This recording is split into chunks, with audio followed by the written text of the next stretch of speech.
अस्सलाम वालेकुम दोस्तों, सऊदी अरब की फटाफट ताज़ा और बड़ी खबरों में आपका स्वागत है। मैं हूं साकिब मिर्ज़ा और आप देख रहे हैं गल्फ लाइफ हिंदी। सऊदी मौसम विभाग के एग्जीक्यूटिव चेयरमैन डॉक्टर ऐमन गुलाम ने कहा कि सऊदी अरब के कई इलाकों में आर्टिफिशियल बारिश की तैयारियां की जा रही है। दरअसल आपको बता दें कि आर्टिफिशियल लफ्ज़ इंग्लिश का है और अगर हम इसको हिंदी में पढ़ेंगे तो ये कृत्रिम कहलाता है, लेकिन हम यहाँ पर इस न्यूज़ को आपको आसानी समझाने के लिए फर्जी बारिश लफ्ज़ इस्तेमाल करेंगे। डॉक्टर ऐमन गुलाम सऊदी अरब में फर्जी बारिश की स्थिति पर नज़र डाल रहे हैं। अलबेला चैनल के खास प्रोग्राम चौथे खबरनामे को इंटरव्यू देते हुए उन्होंने कहा कि दुनिया भर के कई इलाकों में फर्जी बारिश के मौके पर कुछ हवाई अड्डों को पूरी लॉजिस्टिक सर्विस दी जा रही है। उन्होंने बताया कि फर्जी बारिश के प्रोग्राम में इंटरनेशनल एक्सपर्ट हिस्सा लेंगे। फर्जी बारिश के सिस्टम को पूरी तरह से सऊदी अरब में अमल लाने तक इंटरनेशनल एक्सपर्ट्स की मदद ली जाती रहेगी। उनका कहना था कि सऊदी अरब के कुछ इलाकों में बारिश का रेशियो 5% से बढ़ाकर 20% तक करने की कोशिश है। डॉक्टर ऐमन गुलाम का कहना था कि रियाज में पहली फर्जी बारिश 15 जनवरी 2022 को होगी। मौसम विभाग के एक्सपर्ट ने आगे कहा कि 15 जनवरी 2022 को रियाज में ऐसे बादल उमड़ेंगे जिनसे बारिश बरसाई जाएगी।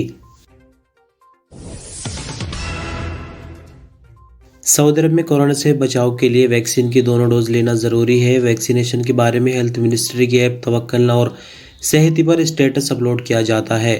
हेल्थ टीमों के मुताबिक सऊदी अरब में ऐसे लोग जिन्होंने वैक्सीन की दोनों डोज नहीं लगवाई है उनका सरकारी और प्राइवेट ऑफिसेज, मार्केट और शॉपिंग मॉल वगैरह में जाना मना है।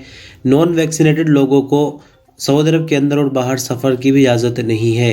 वैक्सीनेशन के हवाले से एक अजनबी वर्कर के द्वारा सवाल किया गया है, जिसमें पूछा गया है कि इंडिया से संबंध रखने वाला मेरा एक साथी एग्जिट एंट्री वीज़ा पर अपने वतन गया है जहां उसका मोबाइल फॉर्मेट हो गया। अब सेहती का पासपोर्ट अपलोड नहीं हो रहा, उसको किस तरह लिया जा सकता है। मिनिस्ट्री ऑफ हेल्थ की ऐप तवक्कलना और सेहती ऐप इंडिया में भी काम करती है। इस हवाले से मिनिस्ट्री का कहना है कि सेहती और तवक्कलना ऐप को आने वाले दिनों में और ज़्यादा देशों में इस्तेमाल करने के लिए लायक बनाया जाएगा।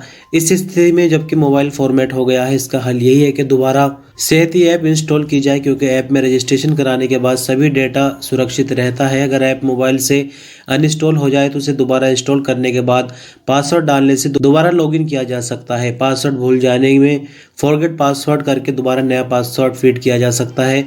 ऐप इंस्टॉल करने के बाद हेल्थ सर्टिफिकेट दोबारा से डाउनलोड किया जा सकता है।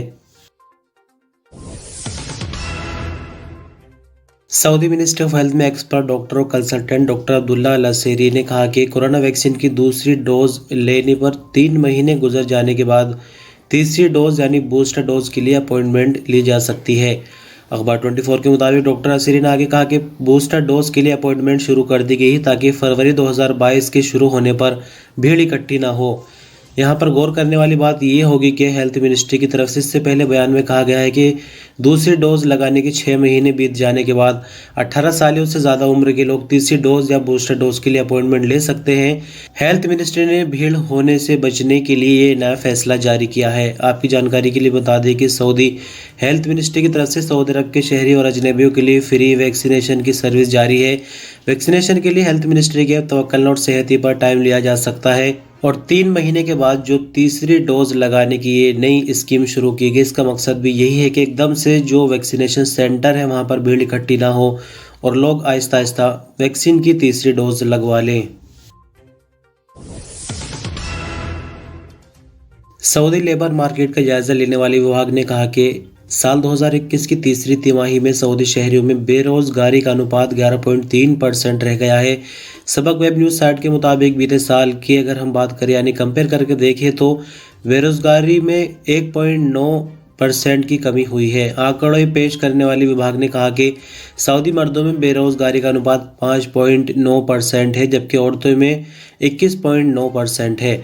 आपकी जानकारी के लिए बता दें कि सऊदी गवर्नमेंट बेरोजगारी का अनुपात कम करने के लिए कई तरह के प्रोफेशन सिर्फ सऊदियों के लिए ही रिजर्व करने का फैसला पहले ही कर चुकी है। प्राइवेट सेक्टर में सऊदियों को भर्ती करने के लिए अजनबी वर्करों के मुकाबले में सऊदी शहरियों को ही तवज्जो और अहमियत दी जा रही है। इसके अलावा मिनिस्ट्री ऑफ ह्यूमन रिसोर्सेज के तहत कई विभाग लेबर मार्केट की रिक्वायरमेंट के मुताबिक सऊदी लड़कों को ट्रेनिंग देकर तैयार कर रहे हैं। अरबियन फोर्स ने कहा कि हूसियों ने जाजान के किंग अब्दुल्ला एयरपोर्ट को निशाना बनाने की कोशिश की है। सबक वेब न्यूज़ के मुताबिक घटना सोमवार की सुबह की है, जब हूथियों ने बारूदी ड्रोन एयरपोर्ट की तरफ दागा था। अरब जॉइंट फोर्स ने कहा कि सऊदी एयरफोर्स ने जवाबी कार्रवाई करते हुए हूसी बारूदी ड्रोन को हवा में ही नाकाम बना दिया। अरब जॉइंट फोर्स ने कहा कि हूसी सना एयरपोर्ट को ड्रोन और मिसाइल के लिए इस्तेमाल कर रहे हैं। सऊदी अरब की प्रॉपर्टी और यहाँ के लोगों को निशाना बनाने के लिए सना एयरपोर्ट का इस्तेमाल अरब जॉइंट फोर्स को यह हक देता है कि हम भी अपनी जवाबी कार्रवाई में हूसी के ऊपर हमले करें। सऊदी मिनिस्ट्री ऑफ हेल्थ के मुताबिक बीती रात आई कोविड-19 की रिपोर्ट में 146 नए मामलों की पुष्टि हुई है। 99 नई रिकवरी, 2 नई मौत की खबर है। टोटल एक्टिव मामलों में से क्रिटिकल केसेस 31 पर है, जो कि हालत नाजुक की वजह से आईसीयू में है। कुल वैक्सीनेशन की बात करें तो इनकी तादाद 4,83,59,595 है। 146 नए केसेस रिकॉर्ड पर आने के बाद कुल मामले 5,50,988 हो जाते हैं। 99 नई रिकवरी के बाद 5,40,178 कुल रिकवरी, 2 नई मौत के बाद 8,864 कुल मरने वालों की तादाद हो जाती है। तरीब कमिश्नरी में पुलिस ने गैर कानूनी अजनबी वर्करों को ट्रांसपोर्ट की सुविधा देने पर एक सऊदी को गिरफ्तार कर लिया है। सऊदी प्रेस एजेंसी के मुताबिक गिरफ्तार किए गए सऊदी की गाड़ी में 15 इथियोपियन सवार थे। असीर रीजन पुलिस ने कहा कि इस सऊदी ने अपनी गाड़ी में ऐसे अजनबी वर्करों को ट्रांसपोर्ट की सुविधा दी है जो गैर कानूनी तौर पर सरहद पार करके सऊदी अरब में आए थे।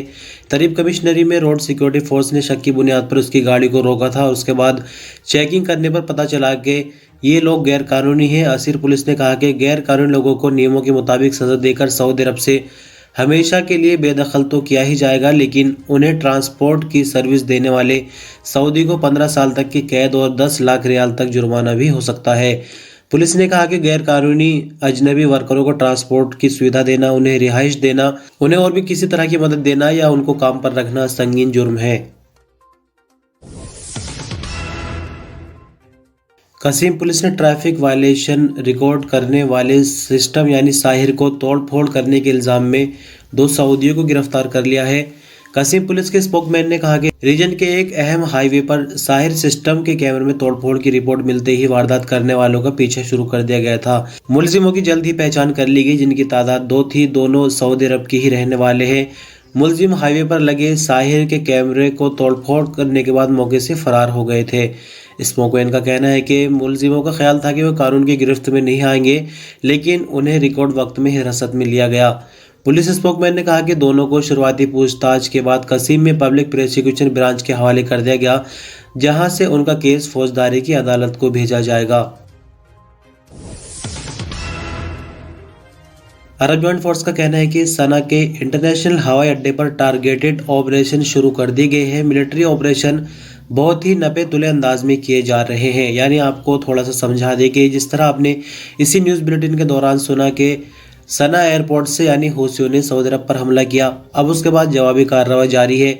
कहा यह जा रहा है कि ये जो हमले हुए हैं टारगेटेड ऑपरेशन, इसमें पूरी तरह से सभी चीज़ों का ख्याल रखा गया है कि आम लोगों को कोई नुकसान ना पहुंचे। लेकिन जाहिर सी बात है कि जो भी बमबारी वगैरह होती है या मिलिट्री एक्टिविटीज़ कहीं होती है तो वहाँ कुछ भी पता नहीं होता कि कहाँ कितना नुकसान होने वाला है। और जैसे कि हम आपको लगातार बताते आ रहे हैं कि सना इंटरनेशनल एयरपोर्ट जो कि यमन का एयरपोर्ट है, वहाँ पर हूथियों ने कब्जा जमा रखा है। और एक बार फिर से अरब जॉइंट फोर्स ने जो इंटरनेशनल संगठन होते हैं उनसे रिक्वेस्ट की है कि जितनी जल्दी हो सके सना एयरपोर्ट को हूथियों के कब्जे छुड़ाने की कार्रवाई करें। तो अंत में बात करेंगे मौसम को लेकर। सऊदी मौसम विभाग का कहना है कि मंगल से जुमेरात तक सऊदी अरब के कई इलाकों में सर्दी और ज़्यादा बढ़ने की उम्मीद है। सऊदी प्रेस एजेंसी के मुताबिक मौसम विभाग का कहना है कि तबूक, नॉर्दर्न बॉर्डर रीजन, अल्जौफ और हाइल रीजन में टेम्परेचर काफ़ी हद तक गिरेगा। इन इलाकों में कम से कम टेम्परेचर 5 डिग्री सेंटीग्रेड से 0 तक पहुंचने की उम्मीद है, जबकि कहीं कहीं टेम्परेचर माइनस में भी जा सकता है, जहां पर बर्फबारी शुरू हो जाएगी। मौसम विभाग का आगे कहना है कि कसीम, ईस्टर्न रीजन और रियाज रीजन में मंगल से जुमेरात तक सर्दी ज़्यादा होगी, यहाँ तक कि कम से कम टेम्परेचर 3 से 8 डिग्री सेंटीग्रेड के बीच होगा। मौसम विभाग का कहना है कि तबूक, अल्जौफ, नॉर्दर्न बॉर्डर रीजन और हाइल रीजन में तेज़ रेतीली हवाएं 50 किलोमीटर प्रति घंटे की रफ्तार से चलेंगी। अलकसीम, ईस्टर्न रीजन और रियाज में भी मंगल और बुध को तेज़ हवाएं चलेंगी। मुमकिन है कि तेज़ रेतीली हवाओं की वजह से विजिबिलिटी भी काफ़ी हद तक कम हो जाए। तो इस तरह से ये आज के इस न्यूज़ बुलेटिन की दोस्तों आखिरी खबर थी। बहुत शुक्रिया, आपने अपना कीमती वक्त दिया और वीडियो पर अंत तक बने रहे, वीडियो को पूरा देखा। अपना ख्याल रखिएगा। अल्लाह हाफिज़।